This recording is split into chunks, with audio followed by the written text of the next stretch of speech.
You are listening to From Embers, a weekly show on CFRC 101.9 FM about anarchist and anti-authoritarian ideas and practice. We are broadcasting from the traditional territory of the Anishinaabe and Haudenosaunee peoples on land that has come to be called Kingston, Ontario, Canada, because of the thievery and brutality of the Canadian state and its empire-loving parents. From Embers is about fires, some real and some metaphorical. Fires started generations ago and tended to over the years. Little sparks all across this territory that we hope will grow, spread, and engulf the thieving state called Canada and the capitalist system that has plagued this land since the fur trade.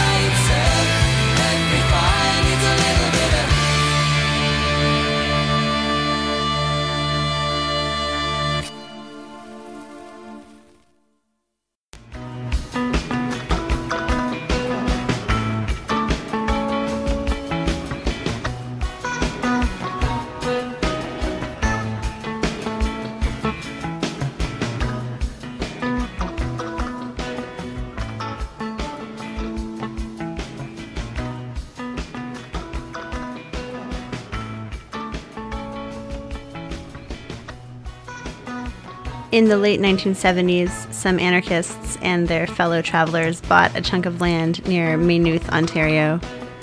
The area already had a few communes that had been populated in the decade before by mostly hippie types looking to build a new society. Many of the members of this new project were housemates and friends formed around a radical collective house in Kitchener, Ontario. And they toured a lot of places looking for the perfect spot before pooling their resources to buy the 250-acre lot with a farmhouse in which these 11 people and 2 more would live together over their first winter. They moved in and spent their days trying to build self-sufficiency by farming and making their own energy, while also working on radical projects like anti-nuclear campaigns and a prison abolitionist newsletter. And there was conflict, always conflict. Conflict over who would or wouldn't do chores, over having and raising children, over how to live together and who could move in. Sound familiar? It sure does to me. Well, it's been over 40 years now, and some of them are still there. Some of them are even still living there, trying to farm, still not quite self-sufficient. Many of them are elsewhere, but they're still bound together by collective property ownership and by the entangled relationships that they have built over the years. They still haven't quite worked out exactly how to resolve their differences, because maybe nobody ever really fully does, and we do projects together anyway. And sometimes they work out beautifully, and sometimes they don't, but none of them are perfect, and all of them hold lessons for our future endeavors. I caught up with Stu, a founding member of Dragonfly Farm, who lives now just a couple miles, he says, down the hill from this beautiful location, to chat about the project and hear what he might say to those of us who are building collective life projects now.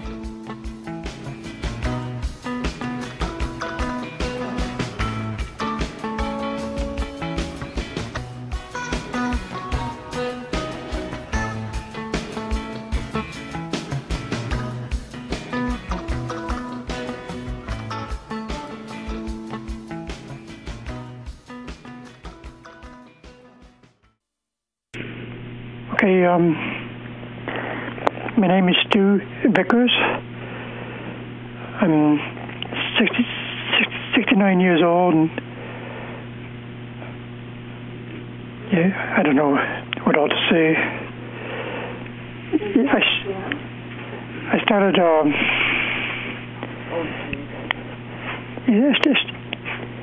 Dragonfly came out of a desire to basically create a better world. Back in the early 70s, I attended university and became aware of what was happening in the larger scene, and felt a desire to make things for the better. I think drugs helped me see through all the bullshit that was passing for reality. And so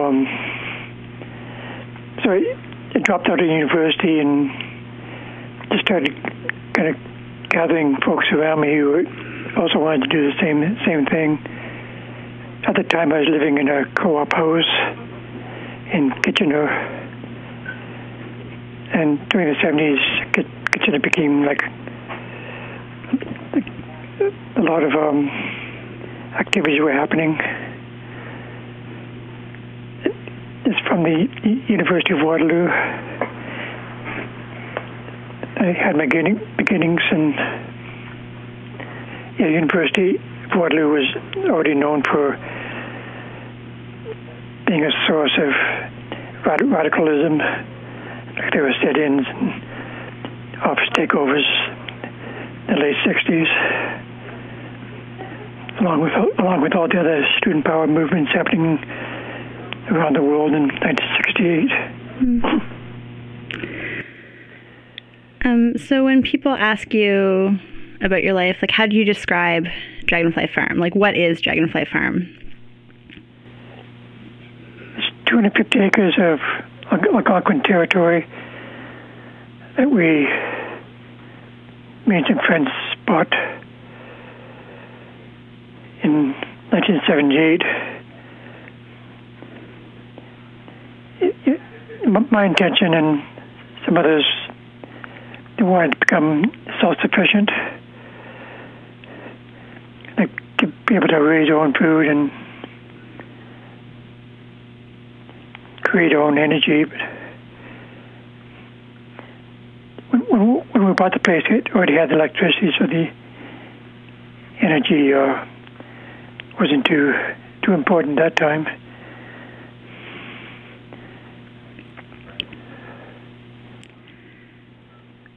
And what made you want to do that? Like, it sounds like you had a pretty vibrant life in Waterloo with your friends involved in a lot of movements. What made you want to leave that and move out to the countryside? I guess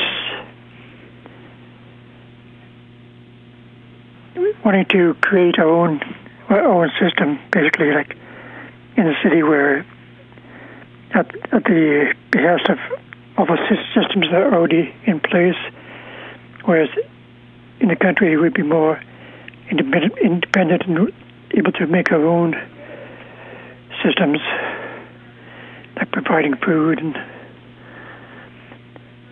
like trying to get away from the capitalist system that was destroying the planet. So yeah, environmentalism was a big part of it. The course I was in was called Man Environment Studies. They changed the name after a few years, but that's what it was when I enrolled. And can you tell me a little bit about the process of getting the land? How did you end up moving out there, and who did you do it with? Well, the house I was living in when I dropped out of university kind of kept going over the years. I moved away at one point, and the other main person also moved away at one point and pursued activities in other cities, but we both came back to the same household, the co-op house. And eventually enough people in that household got enough money together, and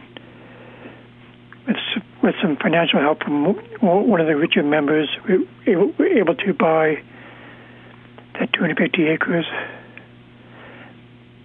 We were just looking for land. Like we looked all over the place. We even went into Quebec at one point, looking for pieces of land. This was over a couple of years, and finally decided to buy the land that became Dragonfly. At first, we were thinking starting from scratch, buying vacant land and making our own power and housing and all that. But I guess we got tired of looking, and there's one member who was able to put up the cash to make the difference to buy a place that already had a house and barns. It was already set up as a farm. And what was the community like in the early days? What were those first days like after you made the purchase? Pretty exciting. And they're just starting off and getting into gardening and agriculture and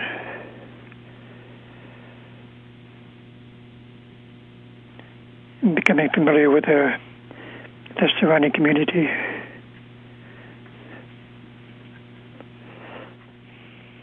How many people were around at that time? The first winter, there was 13 people in the house. It was kind of crowded. I wasn't there the first winter. I came up the following spring. I stayed on to do some more wage labor, and others did too. But by the spring of 779, we were all there.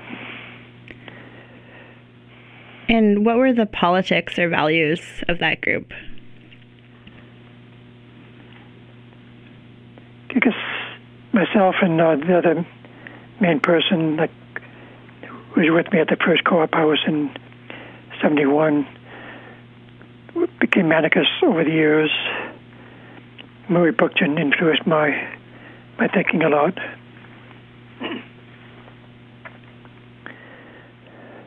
And what do you think, what does or did that mean to you? What's an anarchist?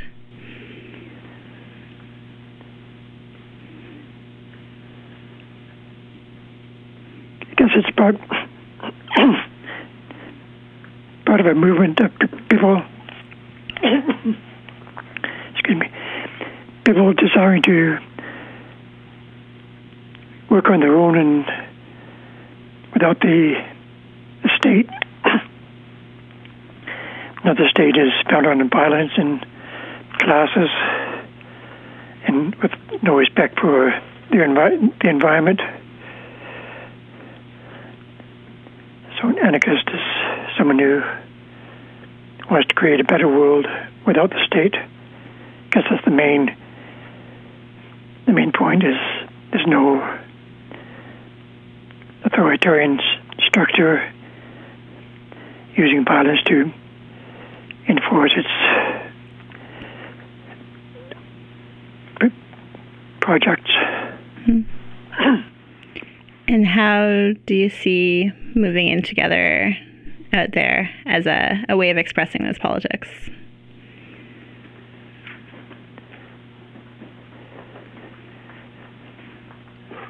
That moving away from the systems that were in place in order to create our own.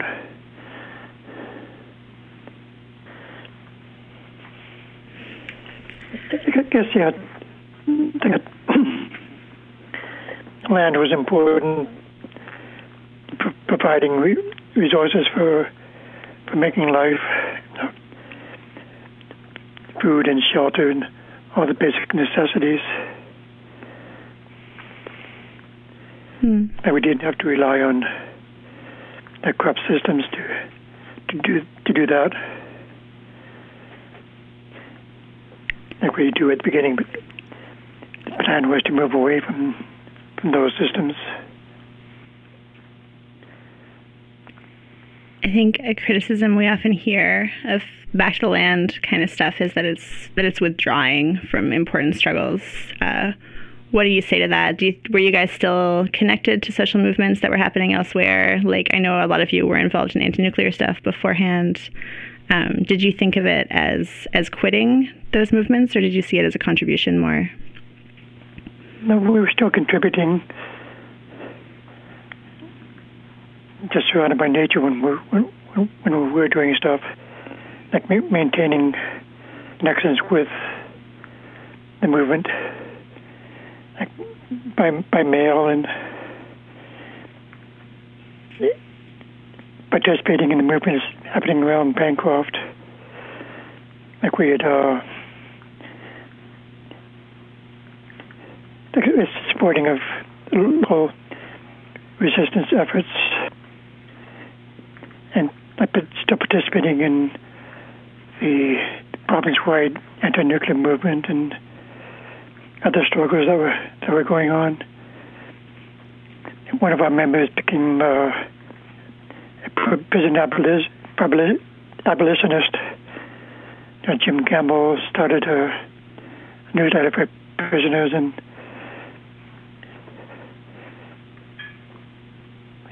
kept going for a long time.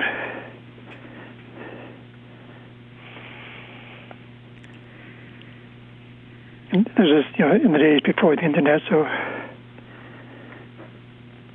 it's all by mail.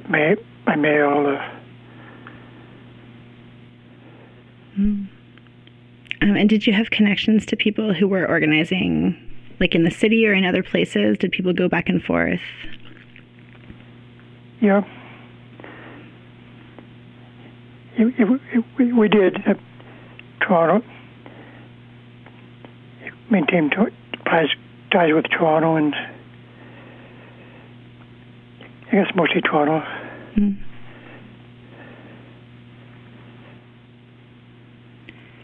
What kind of stuff was happening out there? Like, what did a typical day look like at Dragonfly when you were younger?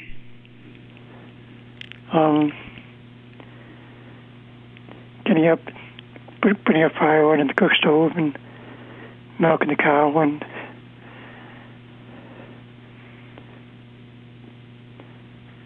then processing the milk, and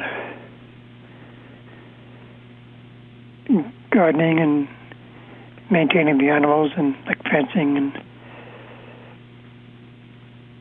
working in the fields, and like farming activities, and a number of us were doing crafts too. Like there were people in the area who were making crafts and selling them. Like we knew we still had to have an income. Some of us were on welfare, and some of us helped make crafts. And after a few years, the people who had been helping with the greenhouse with some neighbors to the north and took it over after that family fell apart and created a business that was maintained for almost 2 decades. A business that supplied vegetables and flowers for the local area.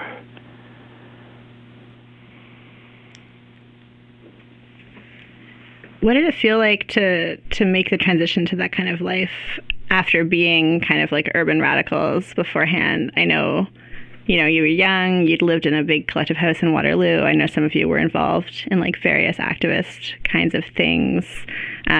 What does it feel like to one day be like out at protests and like, presumably like partying, hanging out in town, and the next day be like milking a cow every morning? It was okay. It was fine. I didn't really didn't bother me at all. It was enjoyable too. Wake up and enjoy the early morning and just being part of the natural scheme of things.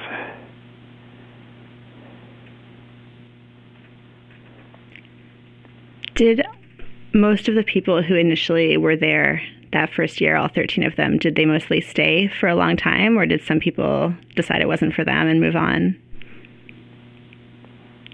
And there'd always been a turnover.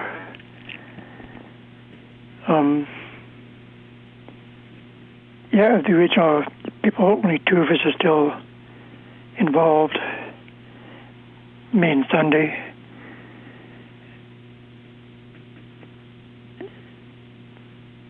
So the numbers kind of went up and down too, like pretty high at the beginning, and then some winters there were just 2 of us there. Then I myself moved away for a number of years to in order to be with my son in Toronto. And the other person who started Dragonfly with me died after he had moved to Toronto too after being up there for a few years.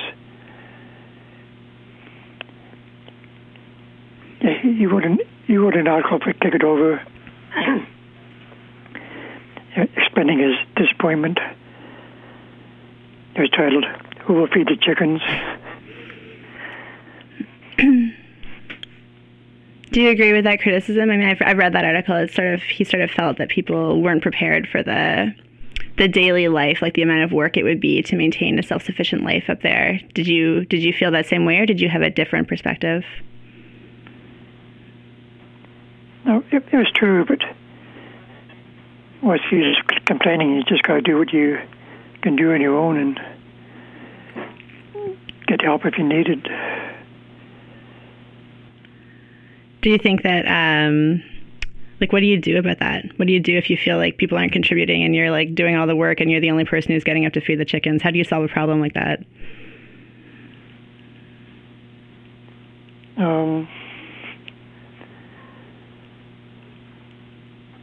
Yeah, there's no clear answer. Just keep doing what you can do and making your concerns known, and you have meetings, but meetings were frustrating. So like I say, my article, direct action, is kind of wins out. Direct action, like just feeding the chickens yourself, like that kind of direct action? Yeah. Like, they need to be fed, so you just do it. Did you ever get tired of it? Did you ever feel like you wanted to quit? You wanted to leave? Move back to town?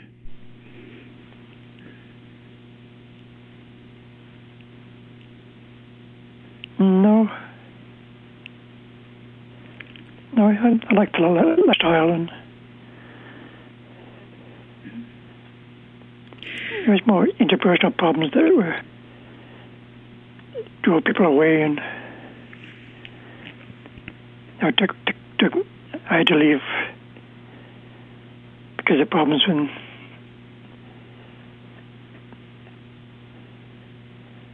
with relationships. Mm-hmm. Did you guys have a way of solving those kinds of problems? Did you have like a method that you would use if people had conflict with each other? Just meetings. Yeah, looking back on now, you can see that lack of agreements of just that kind of thing, how to deal with conflict and move forward through problems, and lack of a common vision. Like me and Jim were kind of main drivers. We just kind of assumed that everyone else agreed with us and wanted to do the same things, but there's no articulate common vision. Did you have any kind of agreements in place when you bought the land? Like, was there any kind of document or conversation about how you should live together? No. Did those things eventually form, like, over time, or was it sort of just, like, worked out as it went? It kind of worked out as it went. We made agreements, but they weren't really maintained very well. Like, they were written down and kept in a place easy to access by everyone, and mechanism for enforcement.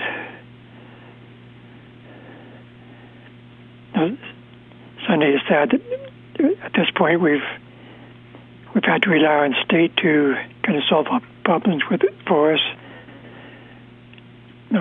Getting lawyers to deal with problems that have come up with people in the community. Has that happened? Have there been like legal battles between people in the community? Yes. And what kinds of, was that over like relationships or over ownership of the land? Like, what kinds of things cause those conflicts?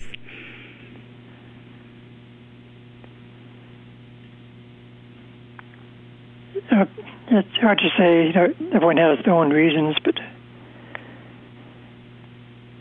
some people feel alienated from the group, and I guess the latest episode is one person felt like he wasn't an equal member, so he took a lien on the property. Like from the beginning, we knew we had to make more properties. Like only allowed one house per deed, so we had to have more deeds in order to make more legal dwellings. And in the past few years, we've started working on that,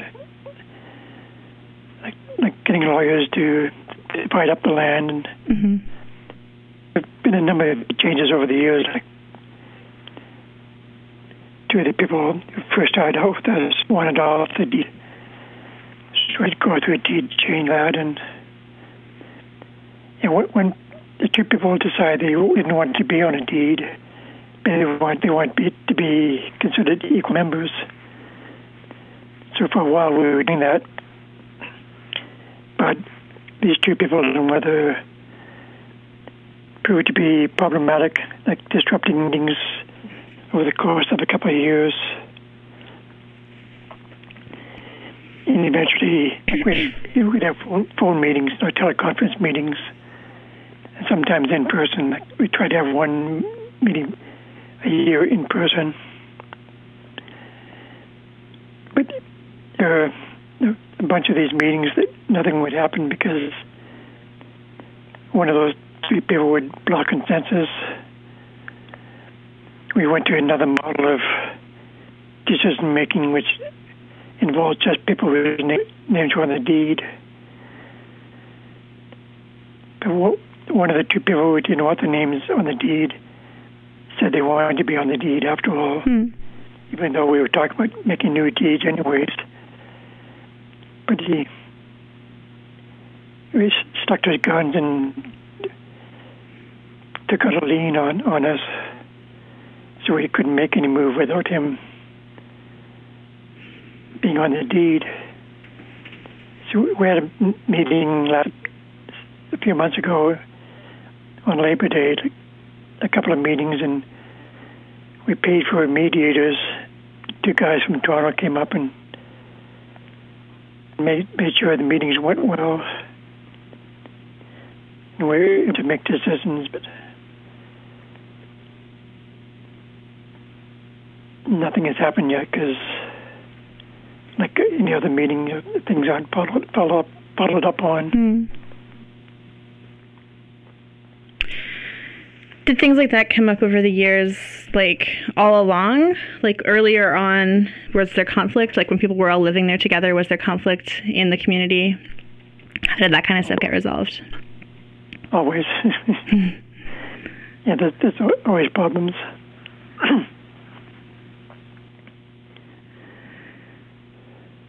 So why do you think it continues to exist? So many projects, like so many people bought land around that time. So many of those projects just, people just sold or moved on.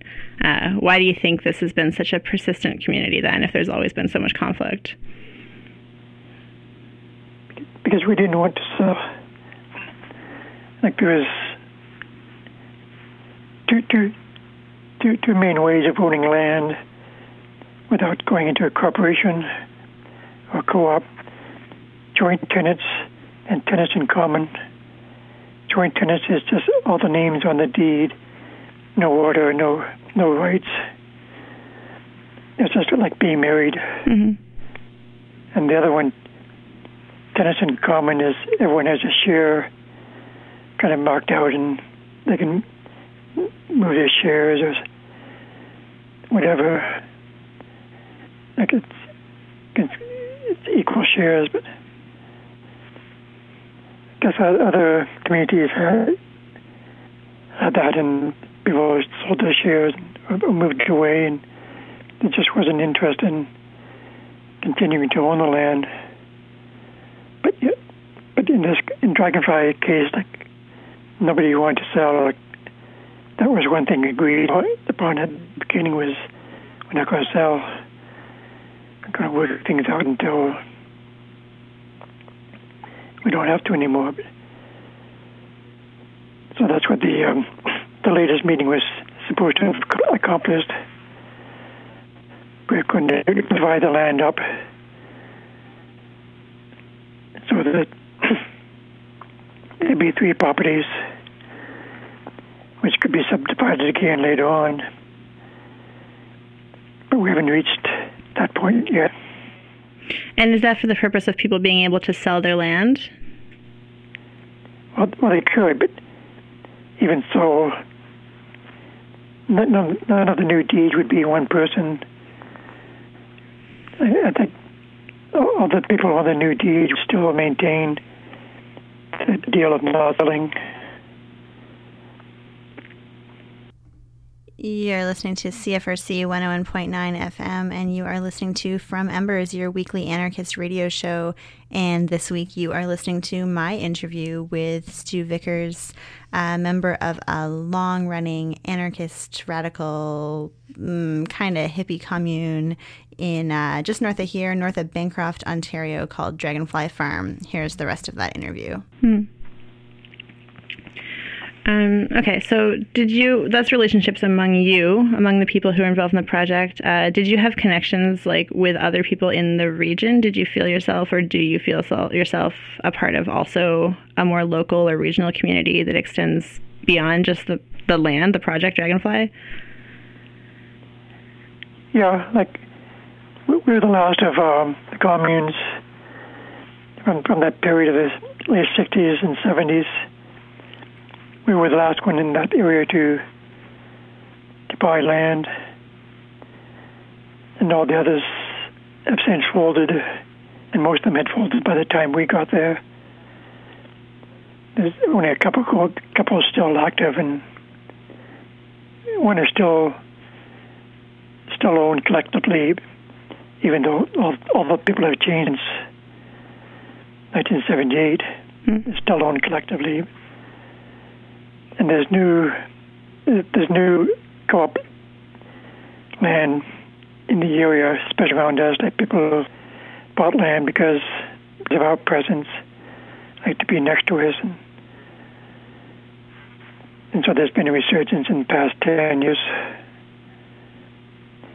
around Dragonfly in the area in general.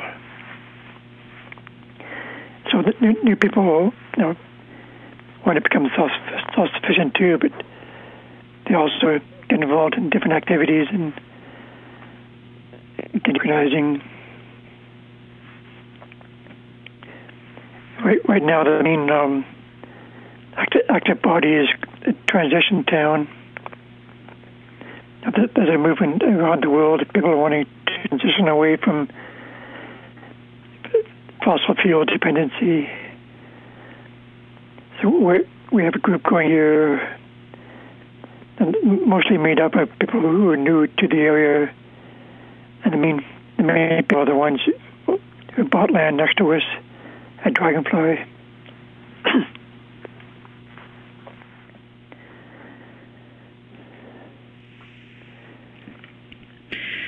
When you moved there, though, like, there must have been other people there who weren't commune type people. Did they think you guys were pretty weird? Like, how did that go?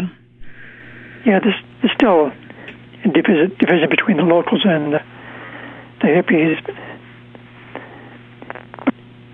There was one problem we had.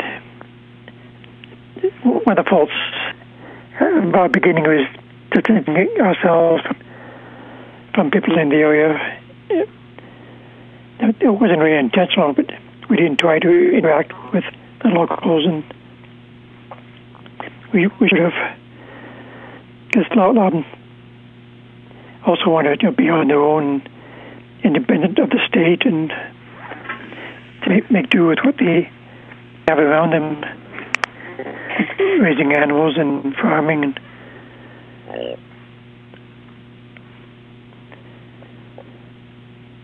like, the Hastings Highland, or the Algonquin Highlands, I think it's a more accurate term, has been kind of the backwoods of Ontario for a long time. Like, our municipalities are the poorest in Ontario, so being poor isn't a negative thing. It just means you don't participate in the system as much as people in cities do who make more money. But it means you have to look out for yourself more and cooperate with each other more.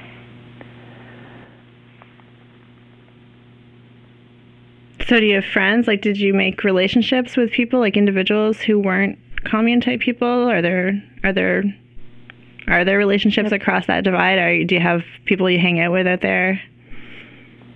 Yeah, it's kind of developed over the years. Now, Maynooth is a local small town, and a lot of people have set up businesses there, and we've been supportive of them, and we work in the businesses, and so the divide isn't as much as it used to be, but a lot of gay people have moved up to the area lately. Like we've always been supportive of marginalized people, gays and Native people, and when we first moved up there was a strong lesbian presence, but that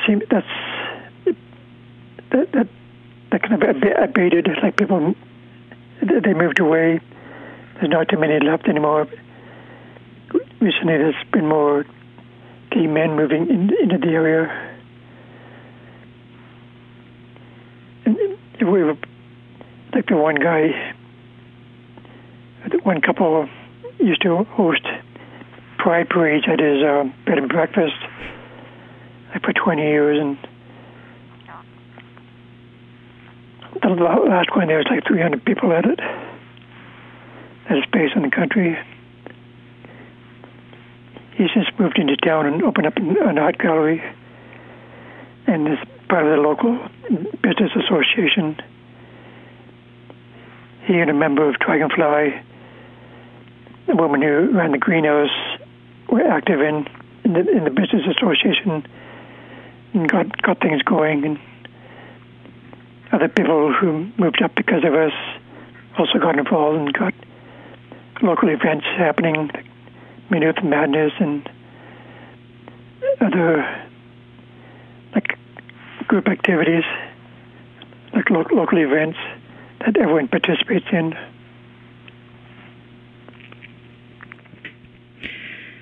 You're also on, like, traditionally, historically Algonquin territory. Is that true? Yes? Yeah.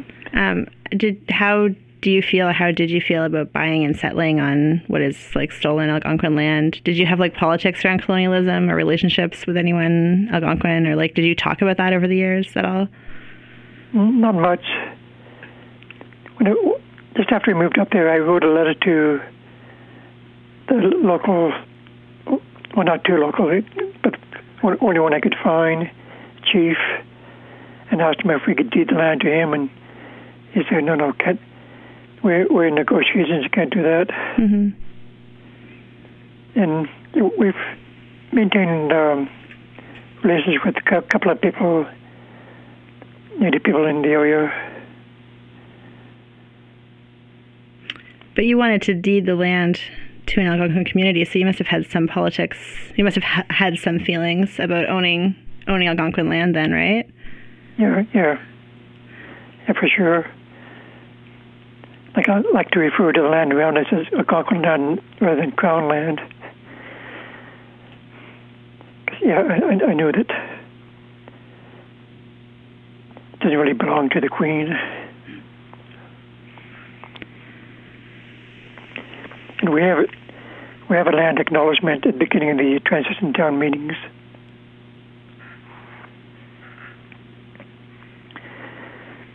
And there's been an upsurge of activism within the native people around here, Native and Métis, because there's still a significant part of the population around here.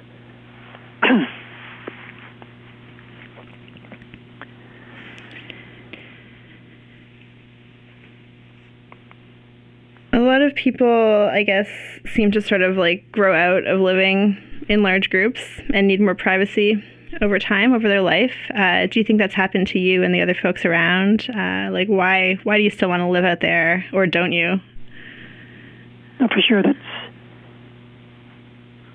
a big part of it. You know, working in groups is pretty difficult. So people have become more insular, and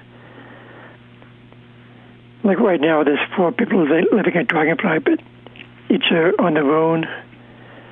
Yeah, I don't live there myself. I live about 2 miles down the hill, and the people are there now. They get themselves and do their own activities. One guy has horses and chickens, and another guy is a contractor, and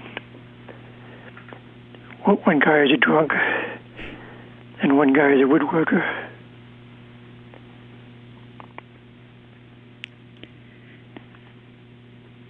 Do you think that you're, like, do you think that you still hold the politics or the values that the community was founded on? Like, are those principles still important to you? Are they important to people there?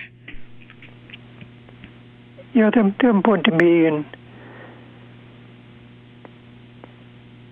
not so much to the people who are there now, but they recognize them, but don't really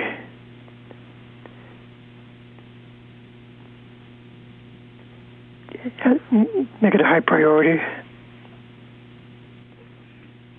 But for you, like, what has or hasn't changed since you founded it? What do you think? How do you think differently now than when you first bought that land?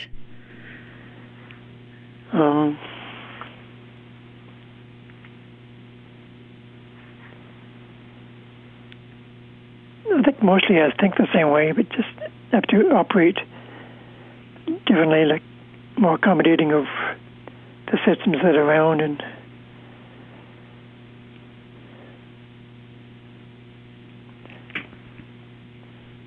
you're more willing to bend.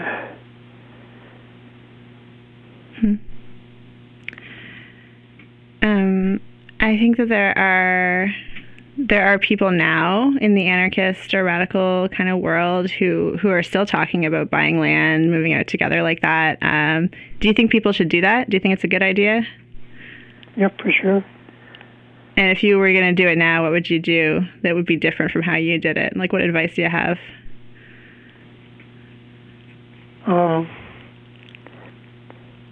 Set up social systems before you do it. Yeah, recognize there's going to be disagreements, and making sure everyone has the same vision and adheres to them. And I think you need more emphasis on continuity over the years, like having a secretary and treasurer, like all the roles that mainstream organizations have. They're important to maintain a continuity and ensure that people adhere to what they've agreed upon at the beginning.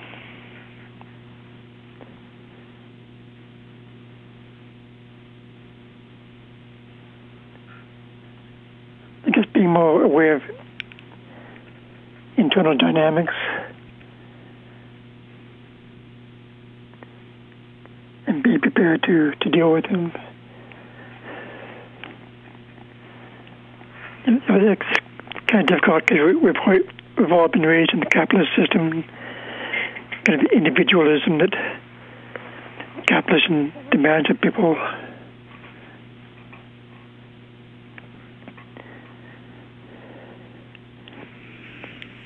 So it's difficult to break out of those rules, like being able to ask for help and being able to offer help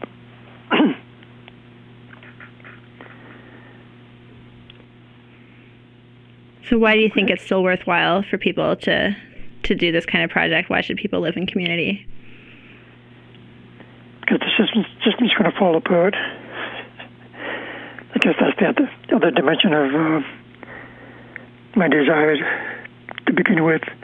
The doomsday predictions. In my time, it was nuclear war, and then the ozone layer, and now it's global warming. That the systems aren't going to be able to provide for people's needs, so we do need to provide for ourselves. The food prices are predicted to rise by significantly next year. So as more and more systems break down, it's going to be more necessary to do our own stuff, to provide for our own needs. And do you think Dragonfly has done that for people over the years? I think it's empowered people. Like, they've maintained themselves and gone on to other things that be part of the communities elsewhere.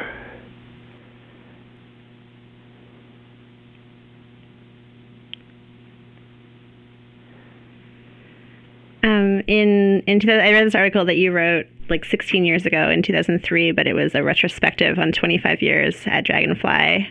And you closed by saying, when people give up their cynicism about change and empower themselves to make a difference about the way things are going, then it will happen. There is hope yet.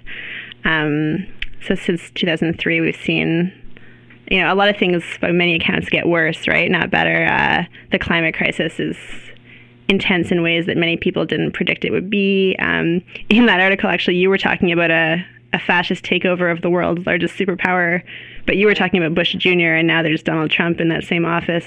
Do you still feel hopeful? Do you still feel that same hope for the world, for change? Yes. I think people do come together in the face of crisis, and the crisis is becoming more obvious, but still people don't feel it in their daily lives. But yeah, I think people are basically good, but the capitalism is going into hyperdrive now, and it's kind of sad to see the lack of care among people. But I think once things do fall apart, and it's pretty obvious, they're going to pull together. There's going to be a lot of deaths. Like there's going to be more plagues and drought and all those other catastrophes. But yeah, the system has to stop for everyone to survive. I just think that's going to become more obvious.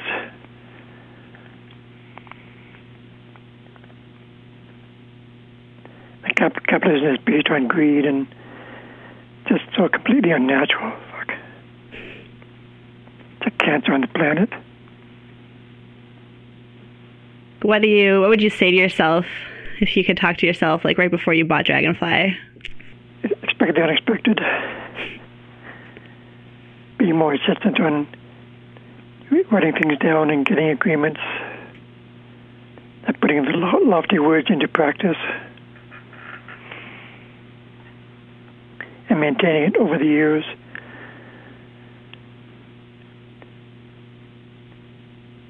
I guess that's another dynamic, the change in people. Like each new person brings in new possibilities and new problems. You can't really prepare for that. But you have to have get systems in place to accommodate that kind of change. If someone comes in, they have to agree this, and that. Do you think you would have seen those kinds of rules as like authoritarian though? Like if someone had told you to do that, like, oh, you're gonna want to get lawyers involved, so make sure you write everything down. Like, what do you think you would have said to that?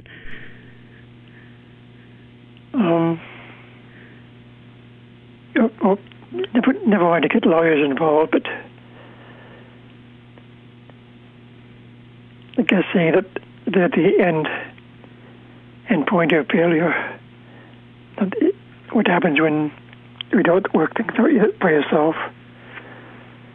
I guess it takes a stronger commitment than we've shown to confronting each other without resorting to the state.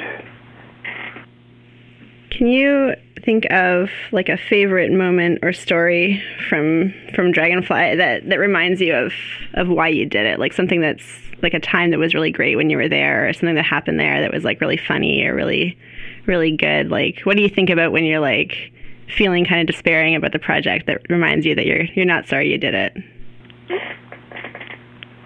Logging and syruping, like going in the bush and just seeing the beauty there, and even though you're going there to extract resources, but you can do it in a responsible manner. Like we've been logging the bush for decades, and it still looks beautiful. And we've been doing maple syrup, and that doesn't destroy anything. And just being part of the trees and the sunshine, the snow.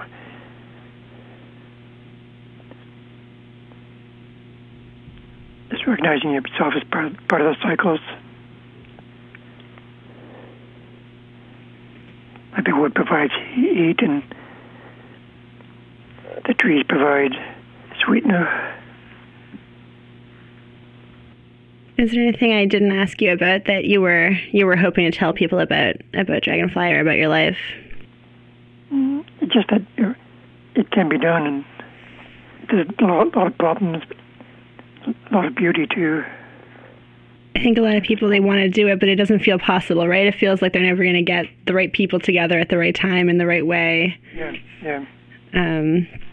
So I think it's really useful to hear about people who just went and did it, even if it didn't turn out perfect, you know? Yeah. There's no such thing as perfect. That's all I've got for you tonight here on From Embers. I hope you enjoyed hearing my chat with Stu. I hope to do more things like this, talking to people in our surroundings who are maybe a little older than me, maybe have some lessons to share about projects that sound, in this case, kind of eerily similar to projects that I am and might continue working on myself. I maybe could have made... Maybe it would have been nice, I guess, to have this show be a little bit more kind of pausey and talk about like how perfect things have been over the years and how people had problems, but they came through it and they came together. Instead, I found Stu kind of in this moment of conflict right now, still, again, having these debates about how we should live together, how we should share our resources. But you know what? That's just life. That's just how these things go. And I didn't expect to find him at such a difficult moment, but in a way, I'm kind of glad I did. And I think the show might actually be better for it. You can read all kinds of glowing reports of life down in the commune if you look through some papers from the 1970s or something. Anyway, that's all I got. I hope you enjoyed the show. Tune back in next week and every Wednesday from 8 to 9 p.m. If you like what you hear and you want to hear more past episodes of From Embers, we also podcast. You can check us out at fromembers.libsyn.com or just visit the CFRC archives at cfrc.ca and you'll find us there as well. Have a good night and thanks again. You're listening to CFRC. All together now, one by one, we'll follow the road of the morning sun. If you take your time, take your time, don't be late. Take your time, take your time, hurry up and wait. Take your time.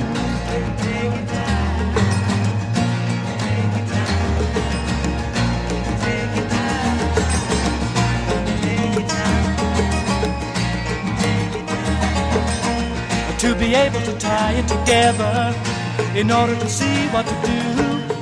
We know who you are and just when you're ready to be tried and true. Don't you take your time, oh, take your time, you better take your your time and run. Take your time and run to the valley of the children of the sun. Take your time.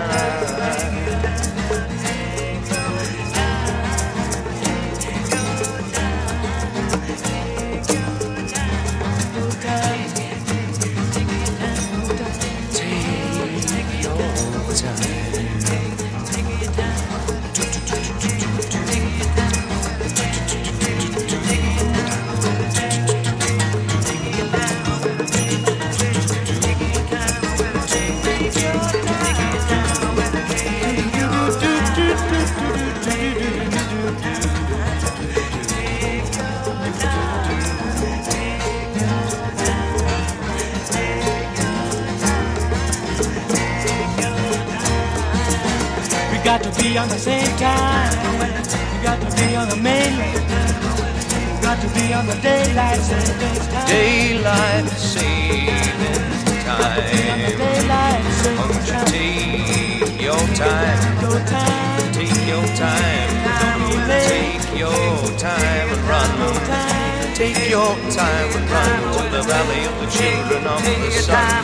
Take your time. Take your time. Take your time. Take your time. Take your time. Take your time. Take your time.